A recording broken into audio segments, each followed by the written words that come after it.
Hello, Mark. Mm, my first news is one of the most intense typhoons ever recorded hit Philippines. One of the most intense typhoons ever recorded tore into the Philippines on Friday, triggering flash floods and ripping down buildings as millions of people huddled indoors. Super Typhoon Haiyan smashed into fishing communities on the central island of Samar, about 600 kilometers southeast of Manila, before dawn on Friday, with maximum sustained winds of 315 kilometers an hour. The strength of the wind made it one of the four most powerful typhoons ever recorded in the world, and the most powerful to have made landfall, according to Jeff Masters, the director of meteorology at US-based Weather Underground. Masters said he expected the damage in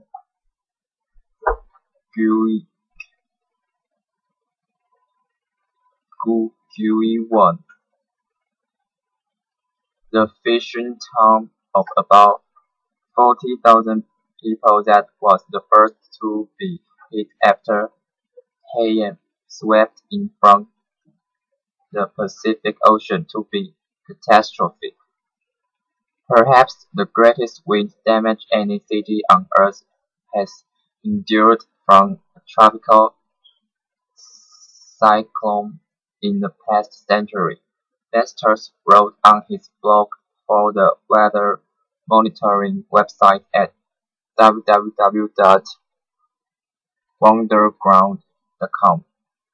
Communications with Guwon was cut off immediately after Haiyan hit, and the Civil Defense Office said it was too early to give an assessment of the damage there. But in Tacloban, a nearby city of more than 200,000 people, streets were flooded and some buildings were torn down, according to footage broadcast on ABS-CBN television. Haiyan had maximum sustained winds on Friday morning about 315 kilometers an hour and gusts of 378 kilometers an hour, according to the U.S. Navy's Joint Typhoon Warning Center. Masters said the previous record for the strongest typhoon to make landfall was Hurricane Kamal, which hit Mississippi in the United States with winds of 190 miles and about 305 kilometers an hour in 1969. Preparing for disaster, Philippines President Benigno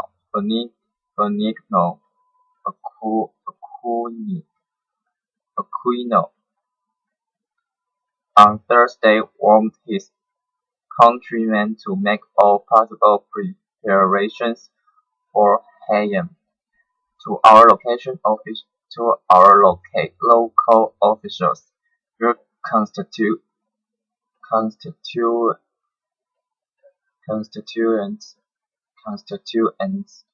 are facing a serious peril. Let us do all we can while has not yet hit land, Aquino said in a nationally televised address. Aquino warned areas within the 600-kilometer typhoon front would be exposed to severe floodings as well as devastating winds, while coastal areas may see waves 6 meters high. More than 125,000 people in the most vulnerable areas have been moved to evacuation centers before Haiyan hit, according to the Civil Defense Office, and millions of others braced for the typhoon in their homes.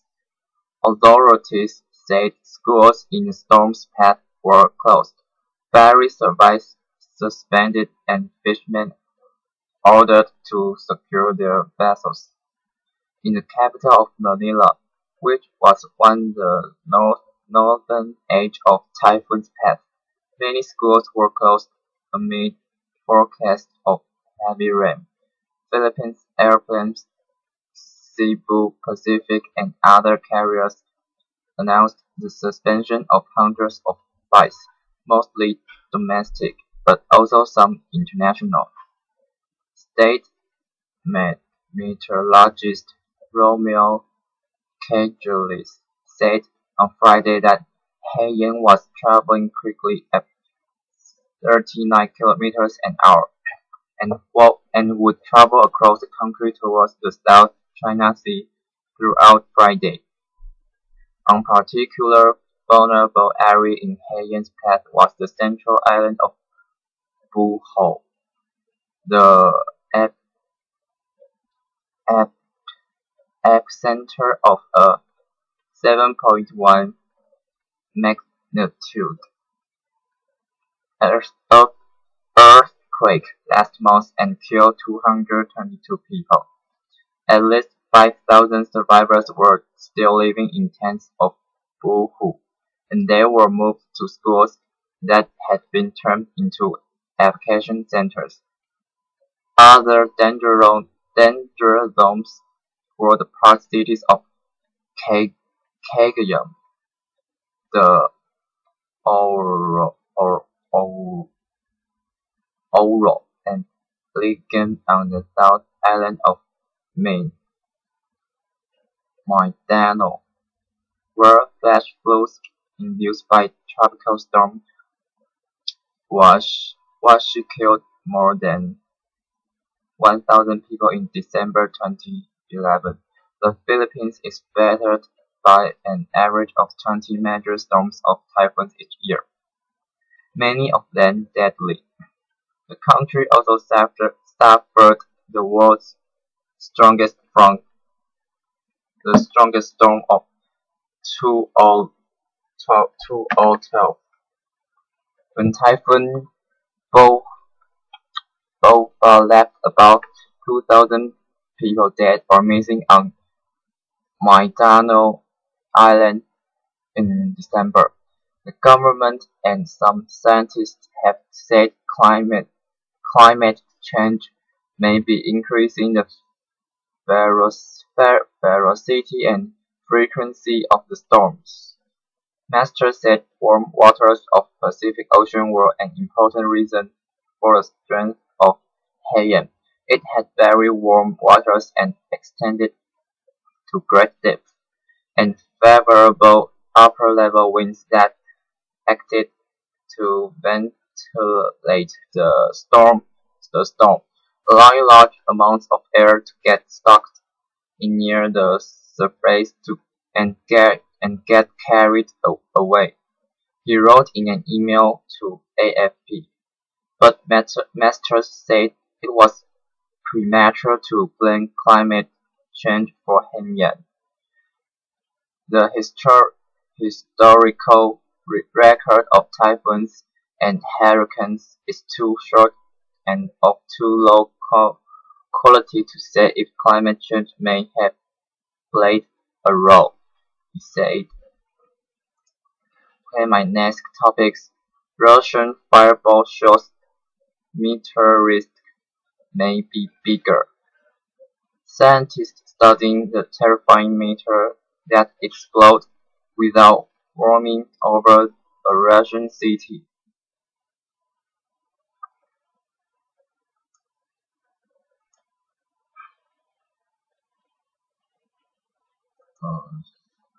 Russian last winter said the threat of space rocks smashing into Earth is bigger than thought.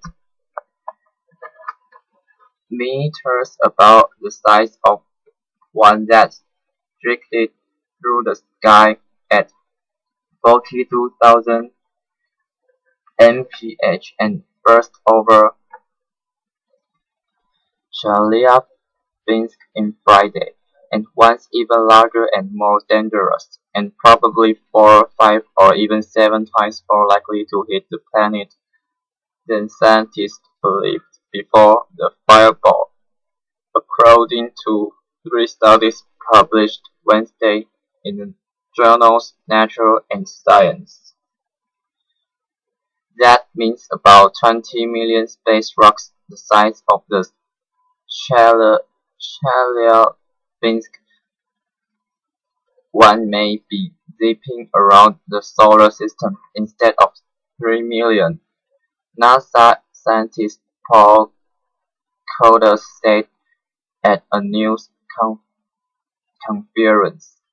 Until Chelyabinsk, NASA had looked only for space rocks about 100 feet wide and bigger, figuring that there was little danger below that.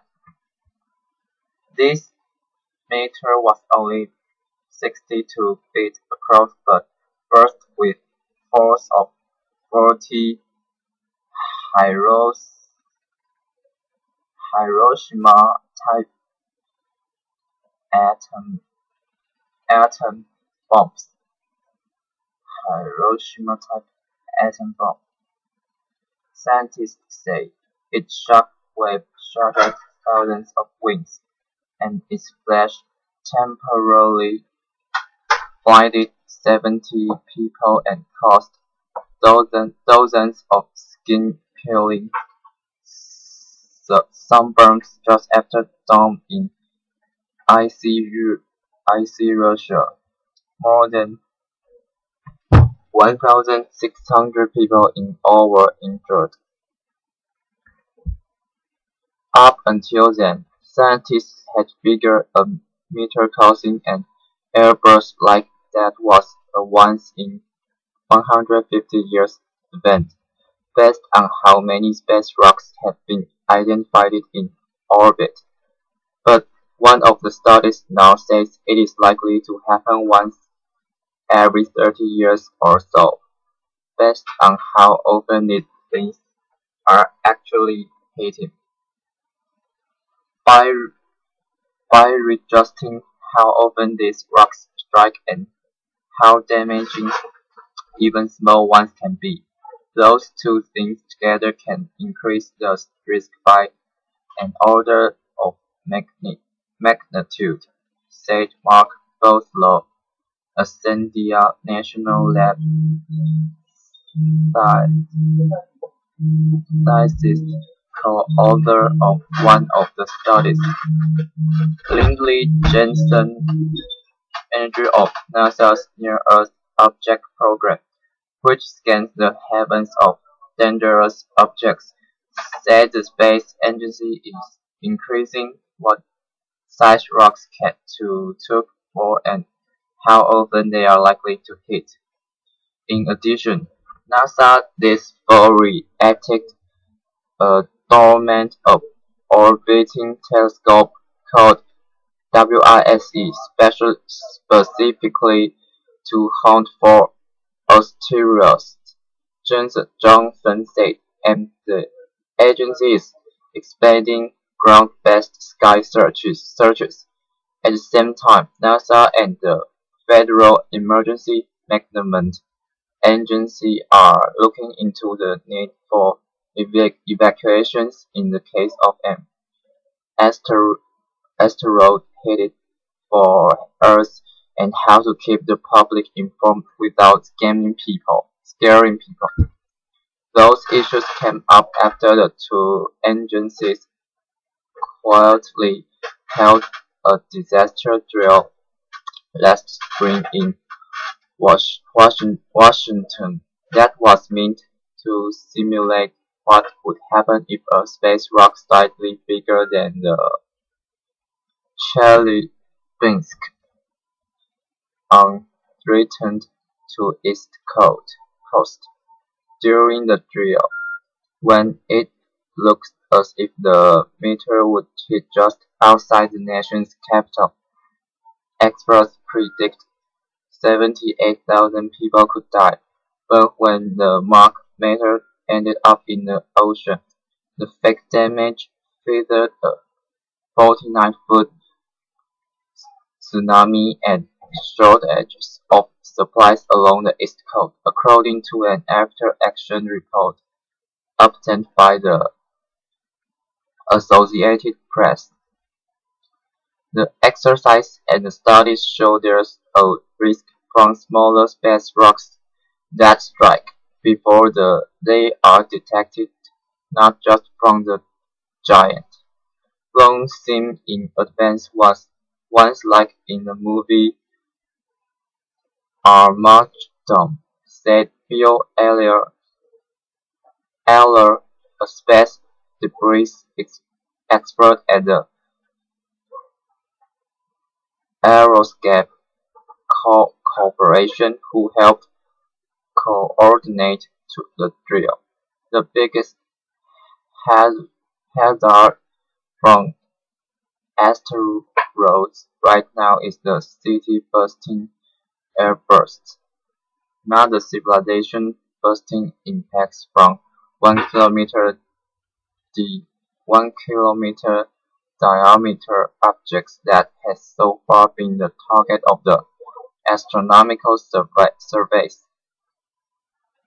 Purdue University astronomer J. Milosh, who wasn't part of the studies, wrote in an email, "Old-fashioned civil defense, not Bruce Willis and his atom bombs, might be the best insurance against hazards of this kind." Kodas said Chelyabinsk rock surprised astronomers because it was coming from the direction of the sun and was not detectable. Telescopes can see some space rocks as small as 3 feet wide, but some are simply too dark to spot, he said. Scientists said a 1908 giant blast over Siberia, a 1963 airborne explosion off the coast of South Africa, and others were of the type that is supposed to happen less than once a century, or in the case of Siberia, once every 8,000 years, yet they all occurred in a 105-year time span. Because more than two-thirds of Earth is covered with water and other vast expanses are uninhabited deserts and ice, other past fireballs could have gone unnoticed. Just this week, NASA got a wake-up call on those bigger space rocks that astronomers thought they had a handle on, discovering two 12-mile-wide asteroids and a 1.2-mile-wide one that had escaped their notice until this month. However, NASA said the three objects won't hit Earth. Asteroids are space rocks that cycle the sun as leftovers of failed attempts to form planets billions of years ago. When asteroids enter Earth's atmosphere, they become meteors. When they hit the ground, they are called meteorites. The studies say the Chelyabinsk meteor probably split off from a much bigger space rock, What happened in a Russian city of 1 million people is altering how astrono- ast- astronomers look at a space rocks. With first-of-its-kind video, photos, satellite imagery and the broken rock, scientists have been able to piece together the best picture yet of what happens when an asteroid carries into Earth's atmosphere. It's not pretty. I certainly never expected to see something of this scale of this magnitude, said University of Western Ontario physicist Peter Broom, lead author of one study. It's certainly scary, scientists said. Unusual shallow entry of the space rock spread out its powerful explosion, limiting its worst damage but making a wide area feel the effects. When it burst, it released 500 kilotons of energy, scientists concluded. We were lucky. This could have easily gone the other way. It was really dangerous, said NASA meter astronomer Peter Janusz-Ganz, co-author of one of the papers. This was clearly extraordinary, just stunning.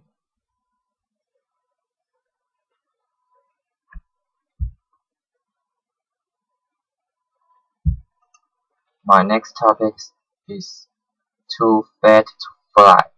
French family stranded in US. A French family who came to the United States for medical treatment said they were stranded in Chicago after British Airways determined their son was too fat to fly. Kevin Chenez, 22, spent a year and a half at the Mayo Clinic for treatment of a hormone disorder, which led him to weigh 500 pounds. His mother was near tears as she described the family's problem to the local CBS affiliate. We blame British Airways because now they just leave us and they brought us here.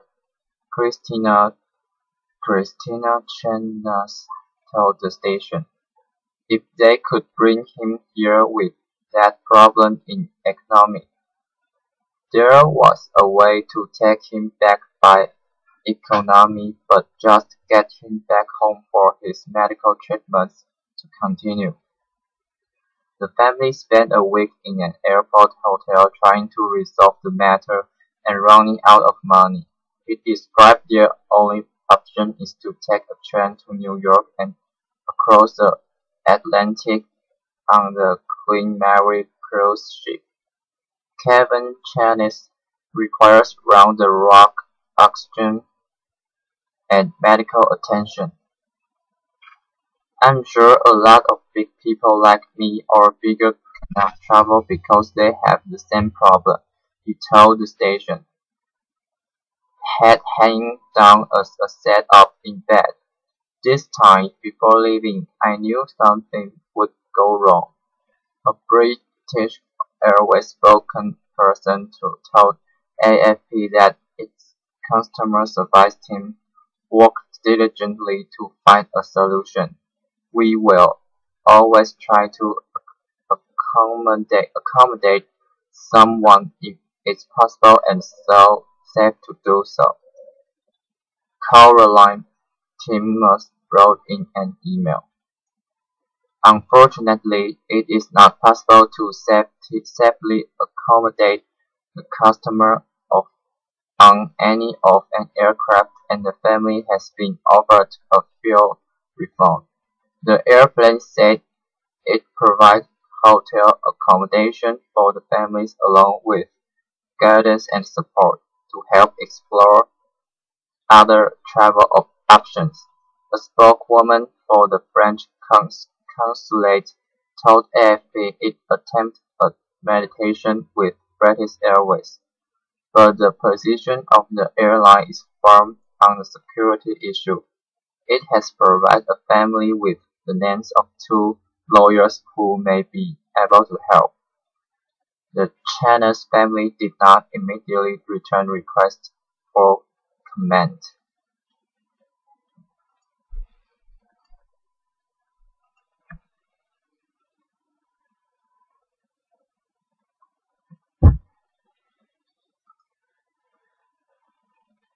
My next topic is polio in Syria poses risk for Europe.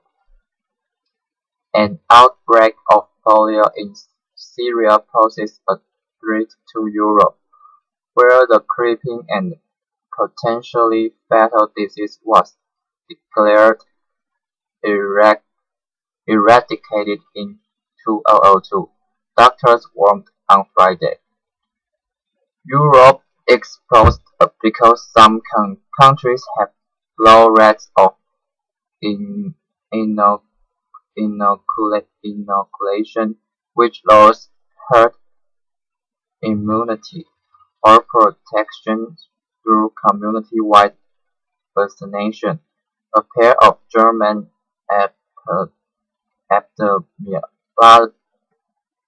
epidemiologists warned in the Lancet. In addition, most countries use a type called inactivated polio vaccine, which is less effective against the virus than an oral vaccine, which is now largely discontinued because it caused rare cases of paralysis. They warned. At least 10 cases of polio have been confirmed by the World Health Organization in Syria, when vaccination has been disrupted by the war. The polio virus has also been found in Israel in routine tests in sewage from people who had the virus but did not develop the disease, prompting the country to launch an emergency inoculation campaign. A year later, to The Lancet, Martin Eichner of the University of Tübingen and Stefan Brockmann, a regional health officer in Reutlingen, said the risk of polio spreading of Europe was invisible and real. Out of every 200 people infected with the polio virus, only one will develop in the disease classic symptoms called acute flaccid paralysis, they said. In regions with low vaccination coverage, particularly those who low coverage and of inactivated polio vaccine, herd immunity might be insufficient to prevent sustained transmission, said the letter. Routine screening of sewage for poliovirus has not been done in most European countries, but intensified surveillance measures should be considered for settlements with large numbers of Syrian refugees.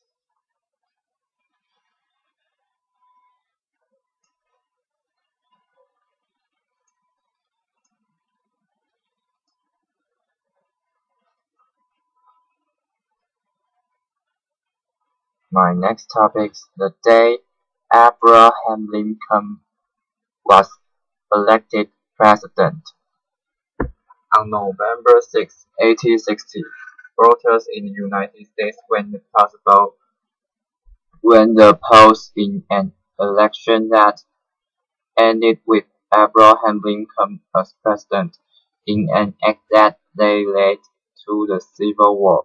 But Lincoln's actual victory didn't happen on that day, and his victory wasn't assured for months.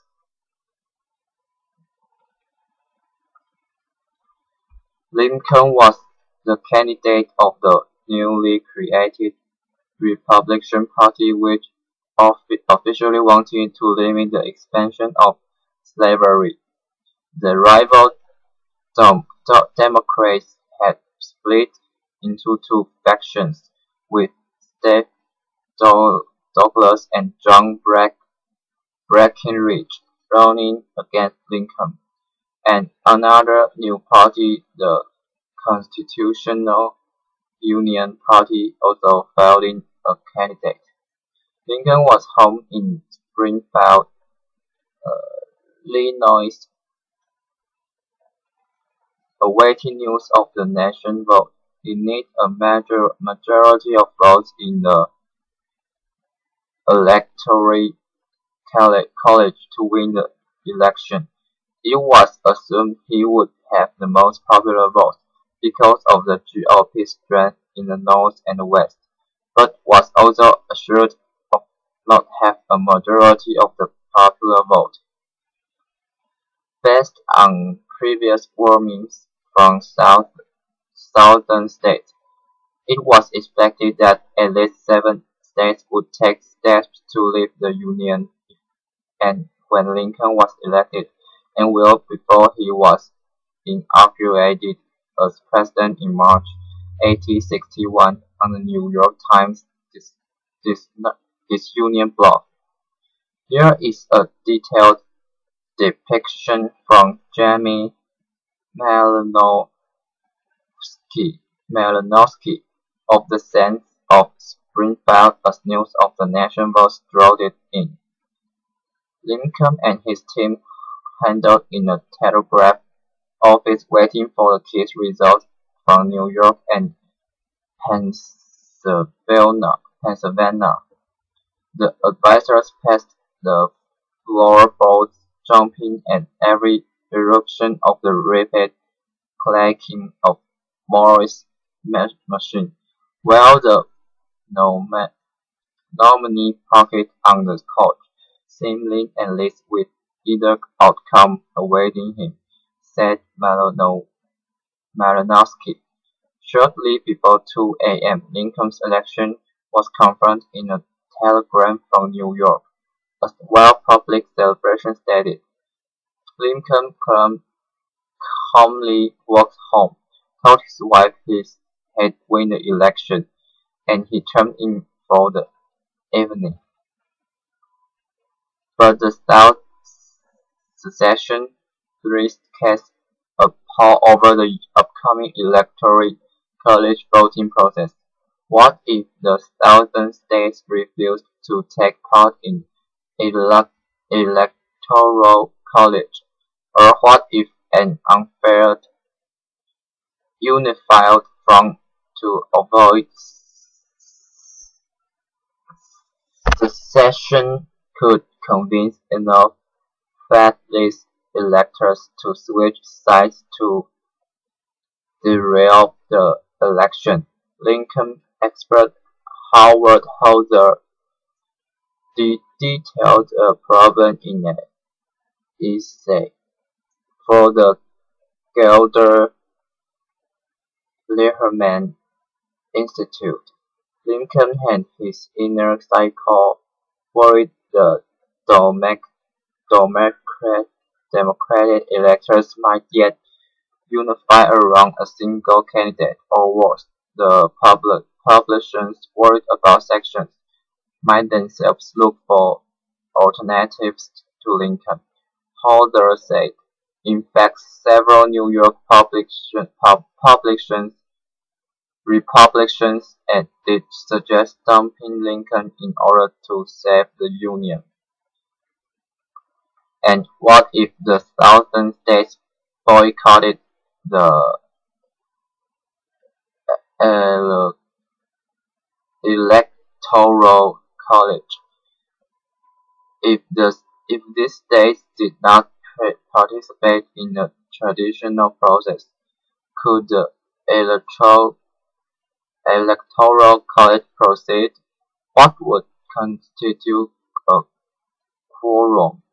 No one list of Lincoln knew the answers to this vexing question, said Holder. In the end, the South states did take part in the Electoral College process, and the Lincoln's election was certified in Congress in February 1861. But there was an extra military presence on Capitol Hill during that process. By the time Lincoln became president in March 1861, replacing the ineffective James Buchanan, 7,000 states had left the Union. All before Lincoln's election was certified on February 15, 1861 in Congress, and there was one vote Lincoln didn't get on November 6, his own. In a public display, Lincoln cut his own name out of the paper ballot and cast at a Springfield polling place that afternoon. Thank you for listening.